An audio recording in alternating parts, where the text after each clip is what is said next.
Шайлоо жана референдум өткөрүү боюнча Борбордук комиссиясынын 2020 жылдын 3-сентябрында чечими менен Актив саясий партиясы тарабынан көрсөтүлгөн Кыргыз Республикасынын жогорку кеңешине депутаттыкка талапкерлердин тизмесин каттоого баш тартылган. Актив саясий партиясы тарабынан шайлоо күрөөсүн төккөндүгү туурасында ырастоочу документ берилген эмес. Ошондой эле мыйзамда көрсөтүлгөндөй, талапкерлердин тизмесинин тартиби сакталган эмес.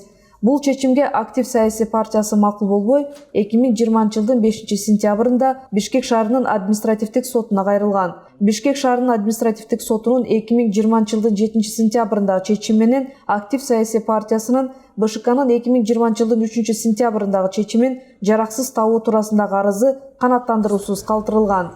Бүгүн 2020 жылдын 14-сентябрында Кыргыз Республикасынын жогорку сотунун административдик иштер боюнча соттук коллегиясы биринчи инстанциянын чечимин күчүндө калтырды.